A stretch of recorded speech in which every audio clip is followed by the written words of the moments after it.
Muy buenas noches, comunidad. Es un placer volver a encontrarme con ustedes. Si están aquí, si están escuchando, quiero suponer que están dispuestos y dispuestas a dejarse llevar esta noche por la historia que hemos preparado, que van a entrar en un mundo paranormal donde todo es posible. Y es que si por alguna razón están aquí siendo completamente escépticos, esa sensación de seguridad puede ser la que te vuelve el siguiente protagonista de Relatos de la Noche. No vamos a detenernos más. Esta es la última oportunidad para salir de aquí y visitar otro tipo de contenido. Si decides quedarte, es bajo tu responsabilidad.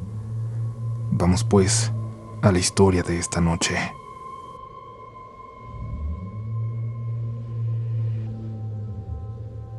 Soy velador en una escuela embrujada. Lamentablemente eso es lo más importante que tengo por decir, y la única certeza. Tengo desde enero ahí, y hasta ahora intento soportarlo. No tengo otro trabajo a donde ir. Sigo pagando las deudas que me dejaron varios meses de desempleo. Tengo que aguantar.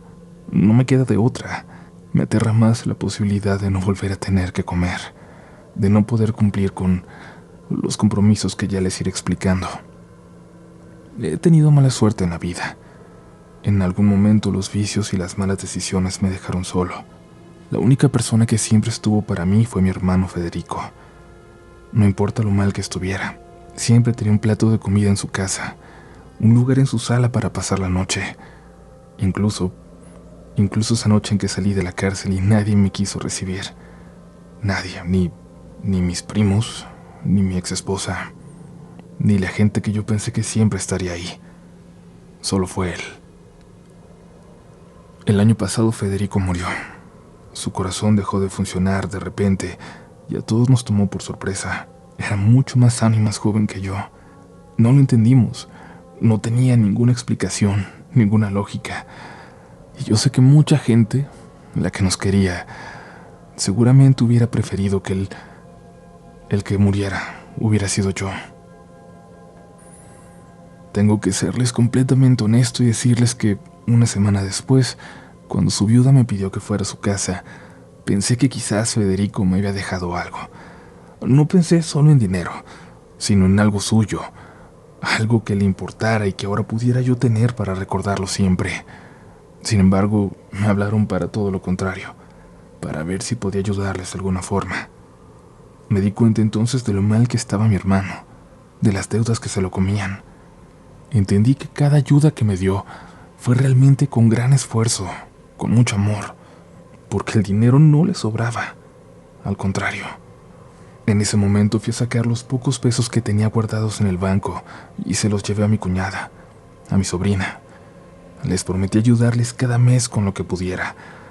Y pronto dejé de poder. Perdí mi trabajo en la fábrica y lo que siguió fueron los meses más difíciles de mi vida. No podía no presentarme cada primero de mes con aunque sea algo para la viuda de mi hermano, para su hija, aunque fuera algo de comer, aunque fueran 2 bolsitas de despensa. Y ese compromiso me llevó a aguantar días sin comer con tal de cumplir con ellas, sobre todo con la memoria de Federico. En diciembre conseguí un empleo ayudando en un restaurante de, precisamente, uno de los mejores amigos de la juventud de mi hermano. Me lo encontré por casualidad. Me dijo que había pensado mucho en él. Me preguntó cómo estaba y le tuve que dar la mala noticia. Federico había muerto. Platicamos por largo rato recordándolo y finalmente la charla llegó a mi situación actual.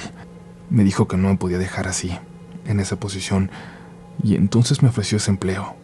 Me cayó como regalos del cielo y pensé que incluso después de muerto, mi hermano me seguía ayudando. Unas semanas después, poco antes de Navidad, surgió otra oportunidad. Uno de los clientes más asiduos del restaurante era director de una escuela preparatoria. Nos contaba casi siempre sus problemas, y los de aquella tarde incluían la próxima renuncia de su velador. Se iba a retirar, un señor que estuvo ahí por más de 20 años, pero que le había dicho que ya era suficiente, que ya no podía más.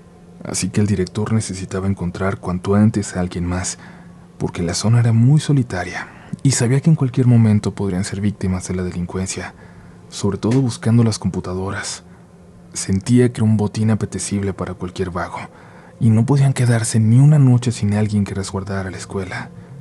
Sobre todo pensando en tantos chicos que habían corrido de ahí, y la vida que habían elegido. Ahí fue cuando yo me ofrecí. Un segundo trabajo me permitiría empezar a pagar las deudas, aunque fuera poco a poco, sin dejar de ayudar a mi cuñada. El director le preguntó a mi jefe por mí, y él le respondió que confiara, que yo era una persona de fiar. Muy bien, me dijo. Empiezas entonces el 1 de enero. Volteé al cielo y le agradecí a mi hermano una vez la ayuda que sentía suya, aunque, como podrán ver a continuación, ese trabajo iba a distar mucho de ser tan sencillo como lo imaginaba. La primera semana fue sencilla, y es que la trabajé al lado de don Arnoldo, un hombre de casi 80 años que había pasado su vida siendo velador. Las últimas 2 décadas, ahí. Era una persona sumamente interesante. Había cuidado hasta morgues. Pero nada, me dijo en algún momento, nada lo había incomodado tanto como las cosas que a veces había llegado a ver ahí. Yo no soy asustadizo, y aquella escuela preparatoria no parecía ser el escenario para una historia de fantasmas, para que algo se me fuera a aparecer. Además, en mi vida, aunque creo en ellos, nunca había visto un espíritu, o algo que no pudiera explicar. De todas formas, seguía al pie de la letra las instrucciones de don Arnoldo. A las 12 de la noche nos íbamos al cuartito, donde tenía un catre para descansar. Nos turnábamos para usarlo. Salíamos cuando daba la 1, y faltando 15 para las 3 de la madrugada, regresábamos al cuarto. Don Arnoldo, por alguna razón, cerraba con todos los seguros esa puerta, a las 3. Ponía una alarma para las 4 o 5, y dormía hasta que sonara. Me indicó a mí que hiciera lo mismo, y yo fingía hacerlo. En realidad esperaba para escucharlo roncar, y ya entonces sacaba mi teléfono y veía videos en silencio hasta que daban las 4. Don Arnoldo despertaba y salíamos a dar otra ronda al lugar. A las 5 comenzaba a llegar la gente de limpieza, y entonces podíamos salir. Yo me iba por el restaurante y me dormía un par de horas en lo que iniciaba mi turno por allá. Y les digo, salvo las ideas extrañas de don Arnoldo, esa primera semana fue sumamente tranquila. Pero en cuanto él se fue y tuve mi primera noche solo, me intenté olvidar de los consejos del señor. Aún así, a las 12 de la noche, entraba para leer un rato en el cuartito, para tomar café. A las 3 de la mañana regresaba de nuevo para comer algo, tomarme otro café bien cargado para aguantar, y volví a dar rondines hasta las 4. Y era sin miedo, por otras razones tal vez, pero continuaba con las costumbres de ese señor. Y digo, si a él le habían funcionado por 20 años, podrían funcionarme a mí también. Aunque había algo, un sentimiento en esa escuela que nunca me podía quitar de la cabeza y que yo asociaba con la energía de los estudiantes llenando el lugar toda la tarde. Siempre sentía que había alguien más conmigo ahí. Una lluvia torrencial semanas después dañó varias partes de la escuela. Particularmente nos echó abajo el techo del cuartito donde descansaba el velador. Es decir, que una noche llegué al trabajo y me di cuenta de que ya no tendría dónde quedarme. Aún estaba el director esa vez, trabajando con un par de profesores.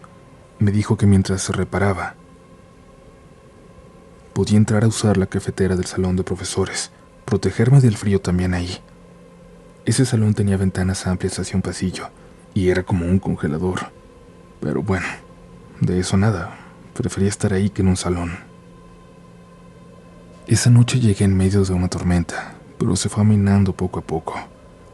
Para la medianoche, ya lo único que se escuchaba era el viento, que se había llevado las nubes lejos de ahí.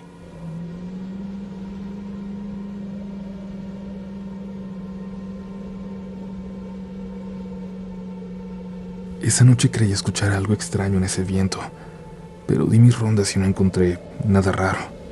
Fue la primera vez que salí a las 12 de la noche y luego a las 3, pero el viento soplaba tan fuerte que no dejaba escuchar nada más. Intenté relajarme. Esa noche ni siquiera bebí café, para no alterarme los nervios. Los días siguientes el clima se fue calmando. Ya llovía poco, sin viento, y aunque después se reparó el techo, prefería tomar el café en la sala de maestros. Era mejor que el mío. Y esos días serían suficientes para dejar de seguir aquella rutina que me había heredado don Arnoldo. Empecé a dar mis rondas a cualquier hora, sobre todo cuando escuchaba voces en la calle frente a la escuela. Y es que no había casa cerca. Del otro lado de la calle solo había un barranco. La vista desde ahí a esa colonia me gustaba. Incluso cuando se veían patrullas a lo lejos o ambulancias, el sonido parecía no llegar hasta allá, como si estuviéramos lejos de todo allá arriba en la escuela, como si nadie nos pudiera tocar. Recuerdo en esos días cuando llegué y por primera vez vi alumnos. Regularmente para cuando yo llegaba tenían mucho tiempo de haberse ido. De hecho, de vez en cuando me topaba algún docente rezagado nada más, pero por lo regular al llegar a la escuela ya estaba completamente sola. Así que me sorprendió cuando en esa ocasión había un grupo de 6 alumnos y un profesor. Supongo que estaban preparando algo porque estaban dentro de un salón audiovisual y se fueron yendo poco a poco. Veía los coches llegando a recoger cada estudiante y no me di cuenta cuando se fue el profesor también. De pronto nada más vi el estacionamiento vacío. La verdad es que hasta entonces el trabajo era bastante tranquilo. Me daba hasta tiempo de dormir un rato, de leer, de ver videos. No había muchas novedades. No sentía por qué don Arnoldo había sido tan receloso con su rutina, pero... Nos vamos a ir. Lo vamos a ver, nos vamos a ir. De pronto escuché que alguien hablaba. Yo estaba en el segundo piso y lo escuché como si viniera de algún salón. La voz de una chica. Hubiera pensado que se trataba de mi imaginación, pero escuché una puerta cerrándose con fuerza, y entonces era obvio que alguien no se había ido. Les grité preguntando quién andaba ahí a esas horas, pidiéndoles que salieran para ver dónde estaban. No eran horas de que alumnos siguieran ahí. Volví a escuchar aquella voz. Parecía ignorarme, parecía recorrer los pasillos. Empecé a seguirla. La escuchaba al final del pasillo dando vueltas en la esquina sin salida. Ahí la iba a encontrar porque lo único que había eran 2 entradas a los laboratorios que a esas horas ya estaban completamente cerrados, el de cómputo y el de química. Me apresuré para alcanzarla, para dar vuelta ahí, pero no había nadie. Las 2 puertas pesadas seguían bien cerradas. Yo mismo lo comprobé. Y no había nadie. Lo único que se sentía era un frío más intenso ahí que en el resto del lugar. No sé si les ha pasado, sobre todo a la gente que ha tenido la mala suerte de toparse con la voz de alguien que ya no está ahí, pero en cuanto vi todo cerrado, mi cerebro aceptó que todo había sido una confusión. No pensé en nada sobrenatural, simplemente di por hecho que me había confundido. Los 2 laboratorios estaban bien cerrados. Me asomé y todo estaba en orden. Había sido simplemente una casualidad. Me dirigí hacia la sala de maestros por café. Quizás todo era por el sueño que tenía. Pero entonces a mi espalda volví a escucharla. Definitivamente alguien andaba ahí. Volví corriendo, di la vuelta. No había rastros de nadie. La voz parecía venir del laboratorio de química. Ese, a diferencia del de cómputo, no tenía ventanas a la altura de la cintura, sino altas.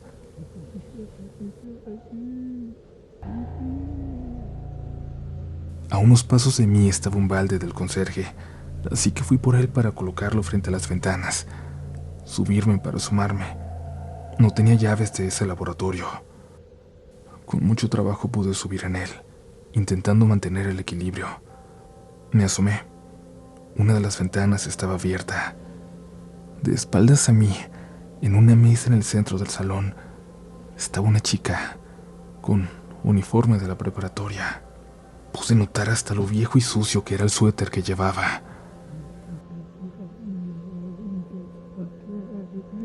Seguía hablando.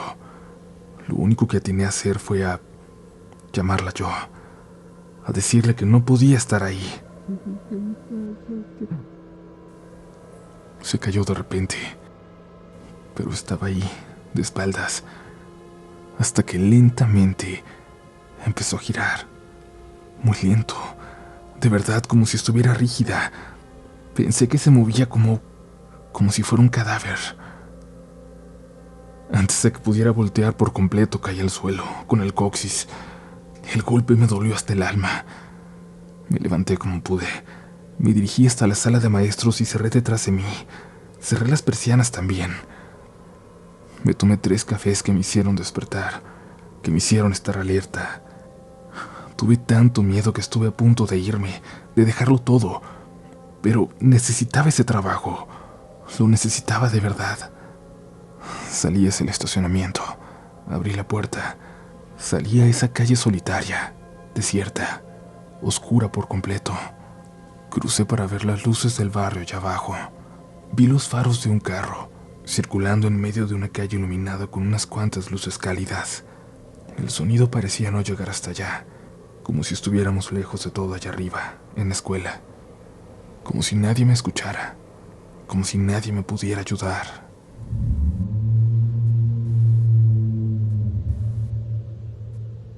Comunidad, antes de pasar a la última parte de esta historia, les quería comentar que me han preguntado mucho dónde conseguir la merch de Relatos de la Noche que he usado en algunas de las últimas presentaciones. Son ediciones muy limitadas y las pueden encontrar en merch.sonoromedia.com, donde de hecho ahora van a encontrar un precio especial por Semana Santa. Y también hay precio especial para la novela gráfica Si Dios Conmigo, que está en Amazon, así que pueden ir a buscarla también por allá. Y al respecto, pronto hay noticias porque queremos tener una nueva oportunidad de firmar esos ejemplares a toda la gente que ya los tiene pronto en Ciudad de México. Por ahora, es momento de continuar, si te atreves, con esta historia. Sabía que si no volvía a la escuela iba a perder el trabajo.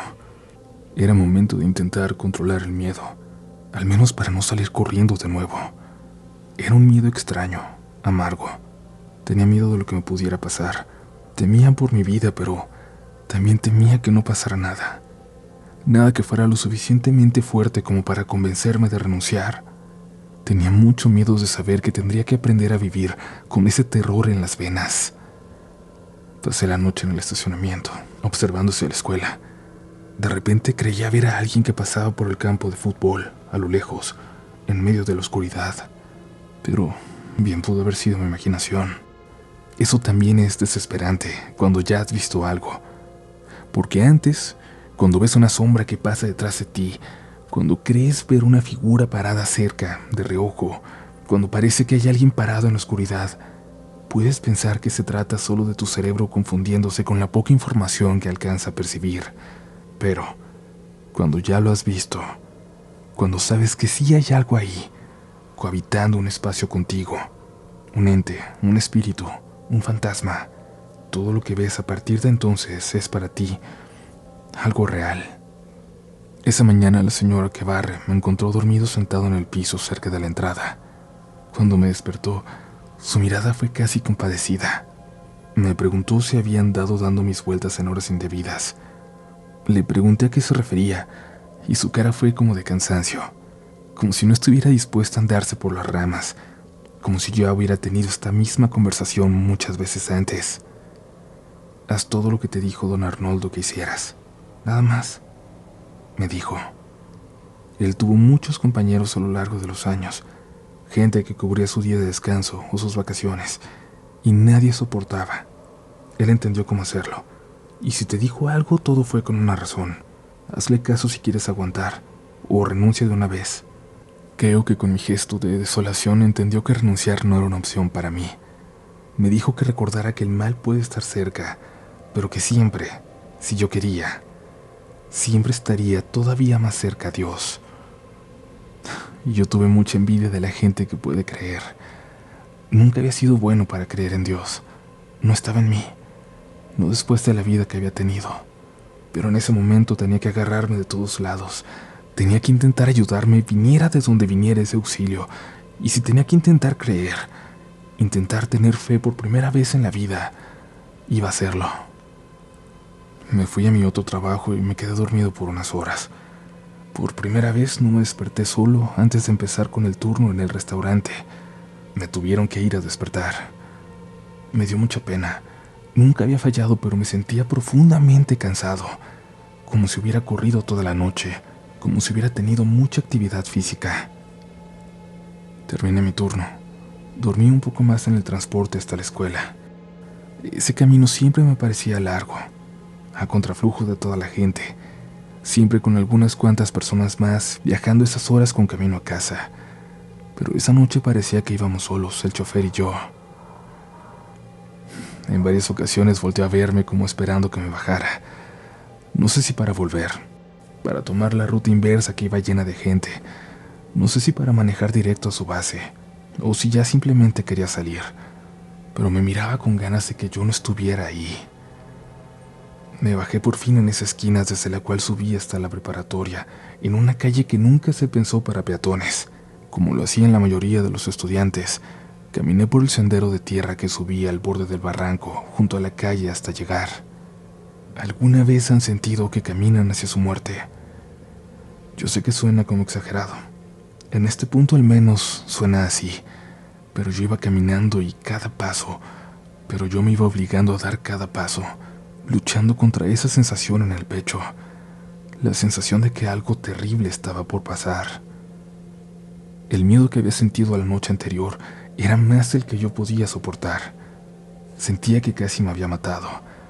Sentía que no podía soportar algo así de nuevo, que simplemente no podría. Pero cuando llegué a la escuela, me dio algo de tranquilidad ver luces encendidas en un salón y escuchar que aún quedaba gente ahí. Dejé mis cosas en el cuartito y me dirigí a dar una vuelta. Empezaba siempre por las canchas, pero cuando me dirigía hacia allá, de pronto, en un segundo, las voces del salón se callaron. Escucharlo y por supuesto vamos a darle así de esta forma porque todos lo vamos. Cuando volteé, me di cuenta de que las luces estaban apagadas, de que en el estacionamiento no había un solo auto. Maldita sea, no había nadie. Ya me habían asustado y todavía no daban ni las 10. Me dirigí hacia la puerta completamente listo para largarme cuando noté que las luces de un coche subían por aquella calle hasta llegar a la escuela. Un coche que se estacionó frente a mí. El director, mi conocido, había ido para avisarme que habían visto gente rara rondando la zona en las últimas clases, que supieron que en varias escuelas de la colonia habían habido robos y vandalismo, que por favor reforzara las medidas, que diera rondines más consistentemente y que si ocurría cualquier cosa, marcara el número que me dio escrito en un pedazo de hoja de papel. Era el número personal de un oficial de la policía, papá de una alumna, que estaría al pendiente por si algo se necesitaba. La vergüenza de explicar mis razones fue más fuerte que mi miedo, así que simplemente tomé la hoja de papel y le dije que no se preocupara. Mientras, hacia mis adentros, comenzaba a preguntarme cómo iba a ser para soportar una noche más en ese lugar. Busqué videos viejos en mi teléfono, videos de mi hermano, de mi sobrina, los que me compartió de su último viaje a la playa. Los veía una y otra vez, y fue como si eso, su recuerdo, me diera las fuerzas de recorrer los pasillos de aquella escuela, cada ronda. En el viento empecé a escuchar el mismo llanto de la primera noche, pero esta vez era mucho más claro. Esta vez era obvio que había alguien escondiéndolo en el viento.